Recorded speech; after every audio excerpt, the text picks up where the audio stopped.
Hi hello. അപ്പോൾ ഞങ്ങൾ ഈ രാത്രി പോകുന്ന അനിയൻ ട്യൂഷൻ ക്ലാസ്സിലേക്കാണ്. അവന് രാത്രിയാണ് ട്യൂഷൻ. അപ്പോൾ വീട്ടിൽ പോയപ്പോഴാണ് അച്ഛന് പനീൻ്റെ ഒരു ആരംഭം കാണുന്നത്. അപ്പോൾ പിന്നെ ഒന്നും നോക്കിയില്ല, രാത്രി ഒരു കറക്കമായി. പിന്നെ ഞങ്ങളെന്നെ കൂട്ടാമെന്ന് വെച്ചിട്ടോ. അങ്ങനെ പിന്നെ വീട്ടിൽ നിന്ന് ഇറങ്ങി ഞങ്ങൾ മുണ്ടക്കൽ റോഡിന് കയറിട്ടോ. പെരുങ്ങളത്താണ് അവന് ട്യൂഷൻ സെൻ്റർ കേട്ടോ.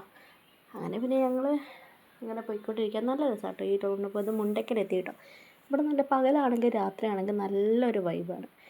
രണ്ട് സൈഡും വയലുകളായി നടുക്കിങ്ങനെ റോഡായിട്ട് നല്ല രസമുണ്ടായിന്. അങ്ങനെ പിന്നെ ഞങ്ങൾ പെരിങ്ങളത്തേക്ക് പോകാനുള്ളത് 2 റോഡുണ്ട്. അപ്പോൾ എന്നോട് അച്ചേട്ടൻ ചോദിച്ചു ഏത് നല്ല റോഡെന്ന്.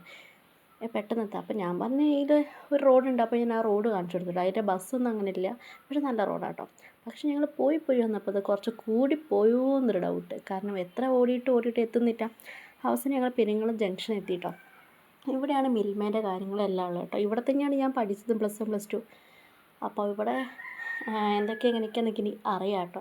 അപ്പോൾ ആ ഒരു ഇതിലാണ് ഞാൻ പറഞ്ഞത് അതിലേ പോയാൽ മതിയെന്ന്.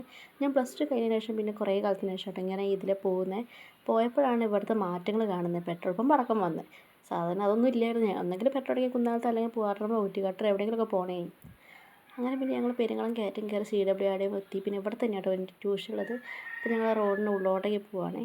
ഇവിടെ എത്തിക്കഴിഞ്ഞപ്പോഴാണ് എല്ലാ പാരൻസും വെയിറ്റ് ചെയ്യുക. ഇവിടുത്തെ പ്രത്യേകത എന്ന് വെച്ചാൽ ഒരു സമയം പറയും സ്കൂൾ വിട്ട് കഴിഞ്ഞ് ട്യൂഷൻ വിടാനൊരു സമയം പറയും. പക്ഷേ സമയത്ത് വിട്ടോണമെന്നില്ല. കാരണം കുട്ടികൾ പഠിച്ച് കഴിഞ്ഞിട്ടേ വിടുള്ളൂ. അതൊരു നല്ല കാര്യമാണ്. കാരണം വീട്ടിൽ നിന്ന് പഠിക്കാമെന്ന് പറഞ്ഞ് പോയാൽ പിന്നെ ചിലപ്പം പഠിച്ചൊന്നും വരില്ല. അപ്പോൾ അവിടെ എടുക്കുന്ന കാര്യം അവിടെ നിന്ന് പഠിച്ചിട്ട് പറഞ്ഞ് കേൾപ്പിച്ചിട്ട് വിടുള്ളൂ. അപ്പോൾ പാരൻസിനും നല്ലൊരു കാര്യമാണ്. എൻ്റെ അനിയൻ്റെ ഒരു പ്രത്യേകത എന്ന് വെച്ചാൽ അവൻ സ്കൂളിലേക്ക് ഇനിയിപ്പോൾ വയ്യായിട്ട് പോയിട്ടില്ലെങ്കിലും അവൻ ട്യൂഷൻ എന്തായാലും പോകും. ട്യൂഷൻ ഒരിക്കലും ലീവാക്കില്ല. കാരണം സാറിന് അത്രയ്ക്കും അവന് പേടിയാണ്. സാർ നല്ല സ്ട്രിക്റ്റാണ്. അങ്ങനെ പിന്നെ അവനെ കുറച്ച് കഴിഞ്ഞപ്പോൾ കുട്ടികളൊക്കെ വന്ന് അവനെ പിക്ക് ചെയ്ത് ഞങ്ങൾ വീട്ടിലേക്ക് പോവുകയാണ്. അങ്ങനെ പോകുന്ന വഴിക്ക് ഞാൻ എൻ്റെ അനിയനെ ഇങ്ങനെ പറഞ്ഞു കൊടുക്കുകയാണ്, ഇതാണ് CWRD. ഇവിടെ ഞാൻ സ്കൂളിൽ പഠിക്കുന്ന സമയത്ത് ഇതിൻ്റെ ഉള്ളിലൊരു മ്യൂസിയം ഉണ്ട്. പണ്ടത്തെ കാലത്ത് ഓരോന്നും കാണിച്ചിട്ടുള്ളൊരു മ്യൂസിയം ഉണ്ട്. അപ്പോൾ ഞാനിവിടെ വന്നിട്ടുണ്ട് അങ്ങനെ കാര്യങ്ങളൊക്കെ പറയുന്നു കേട്ടോ അവനോട്. അങ്ങനെ അത് കാണിച്ച് ഞങ്ങൾ നേരെ വീട്ടിലേക്ക് പോയിട്ടോ.